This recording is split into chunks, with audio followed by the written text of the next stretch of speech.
નકલી ઈડીને લઈ ગુજરાતમાં ગરમાઈ છે રાજનીતિ।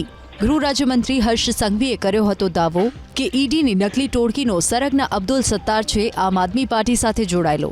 એટલું જ નહીં, હર્ષ સંઘવીએ અબ્દુલ સત્તારના આમ આદમી પાર્ટીના નેતાઓ સાથેના ફોટા પણ એક્સ પર મૂક્યા હતા। જવાબમાં આમ આદમી પાર્ટીએ પણ કર્યો પલટવાર। આમ આદમી પાર્ટીના પ્રદેશ પ્રમુખ ઈસુદાન ગઢવીએ અબ્દુલ સત્તારના કચ્છના ભાજપ સાંસદ વિનોદ ચાવડા અને પોલીસકર્મી સાથેના ફોટા એક્સ પર મૂક્યા।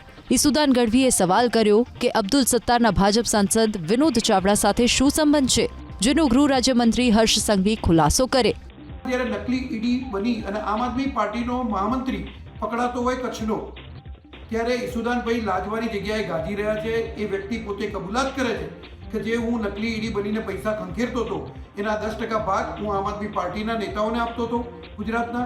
સાથે સાથે એને પોલીસ નિવેદનમાં એ પણ લખાવ્યું છે કે હું કચ્છની જે આમ આદમી પાર્ટીનું કાર્યાલય છે એ કાર્યાલયનો ભાડું અને કાર્યાલયનો તમામ ખર્ચો એ અબ્દુલ સત્તાર જે આ ગુનેગાર છે પોતે ભોગવતો હતો, એવું એને પોલીસ નિવેદનમાં પોતે જાતે કબૂલ કર્યું છે। એટલે આજે મેં વળતો ટ્વીટ કર્યો છે, ટ્વીટમાં પુરાવા આપ્યા છે।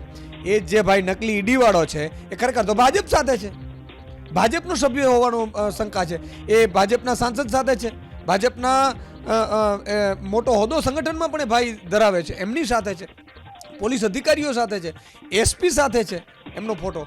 એનો અર્થ થયો છે કે ક્યાં કુંડાડું ચાલે છે ભાઈ, આ કોના માટે ઉઘરાણા કરતા હતા ઈડી નકલી ઈડીને બનાવીને, એ પણ હર્ષભાઈ ખુલાસો કરવો જોઈએ।